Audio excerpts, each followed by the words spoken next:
Well, the World Economic Forum in Davos is described as a gathering of the world's rich and the most powerful, perhaps the most influential as well.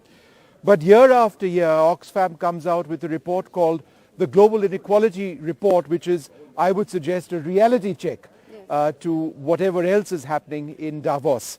Gabriela Bucher is with us. She's the Executive Director of Oxfam. Thanks very much. Gone through the report. One of the most striking statistics, the richest 1% hold 45.6% of global wealth. Now, year after year, Oxfam comes here to make that point. Why? Well, it's very important that this is central to the discussion here. And what we see is that traditionally, yes, there's been a greater accumulation by the richest 1%. But in the 2 years of the pandemic, this went even further to almost two-thirds of total new wealth created going to the richest 1%. So it means there's an acceleration of this accumulation that we've been seeing over time. And billionaire fortunes have increased $2.7 billion, not a month, not a year, but a day. Yes. I mean, it's striking. It is striking, and it is especially striking considering the state of the world, Right. where we have 1 in 10 people in hunger. We have the cost of living crisis that is really a cost of survival, because for most people it's really getting basic food, heating.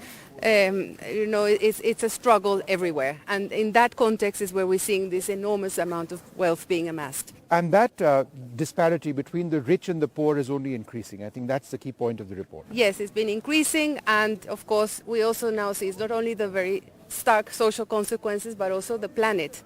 So we show that billionaires in fact spend and use so much more carbon than the average person, in fact 1 million times more, considering also their investments, which are more represented in the fossil fuel industry.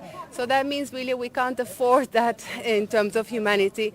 It's not sustainable for the planet. And ultimately it means people being driven to hunger. I mean, that's the biggest worry. It means that we don't have a fair society. We have a system that is working for a few privileged people. In reality, we have as many billionaires as there will be attendees here at Davos, so 2,600, 2,700 billionaires across the world. And it's in reality an accumulation of wealth but also of power, because they have it in their hands to make the changes that are necessary. And what we see is that societies are not choosing to tax the wealthiest. I mean, we don't talk about wealth enough. So that's what you are talking about in this report. Yes. Taxing the wealthiest. Yes. And, you've got some statistics that even if 1% were taxed, the amount that it would benefit people around the world or in individual countries would be incredible. Incredible. So wealth tax of up to 5% on multimillionaires and billionaires would raise 1.7 trillion, which is enough to eliminate world poverty and also to deliver a 10-year plan to eliminate hunger. So it's life-changing amounts that are small amounts for the billionaire class, multimillionaires, but really are essential now. We cannot keep postponing this conversation. And yet it happens every year that we have this conversation and you update your statistics and nothing really changes. So, is that not something that's deeply frustrating for you? Well, I think things are changing. The fact that we have reached the level at which we have reached, and for the first time in 25 years, poverty has also increased. So both things are happening. We see suffering all over the world. This element of 1 person in every 10 in hunger. Means that we can see that the current system that we've been told, if wealth is created, if big companies improve and, grow and there's more wealth, it will benefit everybody, the trickle-down economics.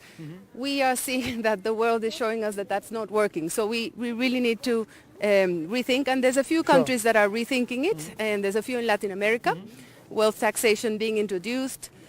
Some 30, 40 years ago, there were more countries with wealth taxation. Wealth taxation would make Oxfam terribly unpopular, I would suggest. Well, actually, wealth taxation is incredibly popular in countries where it has been polled. Right. The majority of people... Is that the case? I see. Yeah, the majority of people support wealth taxation. And in fact, the question we're asking governments here is, why... this is something that would give us all hope and actually give us a possibility to invest. So whose side are you on? I mean, because the reality, it is possible. And in fact, we know that in certain countries, and one is India, we've also shown Nigeria in a report, there are countries that would benefit even more from introducing these wealth taxes because of the current tax mix in those countries.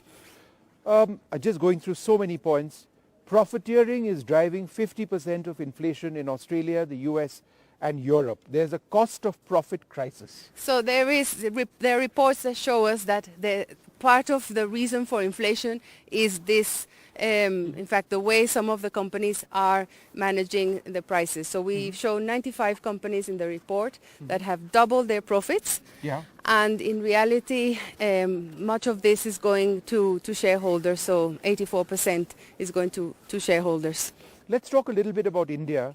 The bottom 50% of the population holds less than 3% of the wealth, and the top 1% hold 40.6% of total national wealth.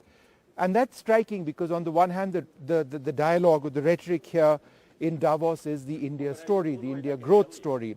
And that is true. I mean, the GDP numbers are substantial. Yeah. And yet, beneath the GDP numbers is this reality which isn't attractive to talk about, but it is a reality. Yeah, so, GDP numbers are good, and what we need to do is make those GDP numbers benefit the majority. Right. At the moment, they only benefit the few. And one of the ways, and this is what we show in the reports for India, but also for all countries, is different forms of wealth taxation, which are not in place. So it's an untapped resource. Of course, we also have the problem of tax havens, where we are losing large amounts that could be used, and we show And in no one India. really knows how much.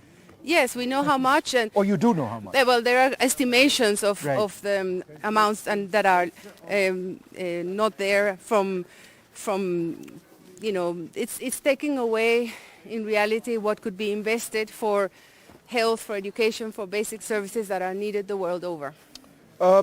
In India, again, a combined wealth of India's 100 richest has risen 32.8% from 2021. So again, the point on COVID, Yes.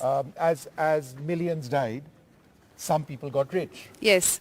So we find that that is the case in most countries during COVID, and it shows us that rain or shine, the billionaires will do well. But how does that necessarily work? I mean, I can understand certain industries, for example, the pharma industry. Yeah. But at a time when the global economy suffered, factories were shut down, so many suffered, how would industrialists at the top level end up profiting? So billionaires overall have most of their wealth in shares and assets that actually... So that money keeps growing. Yes, that actually acquired more value during the pandemic, and some of the injection that most of the rich world did in terms of financing for the financial sector ended up sort of rising the wealth of the richest billionaires. So just a final question to you.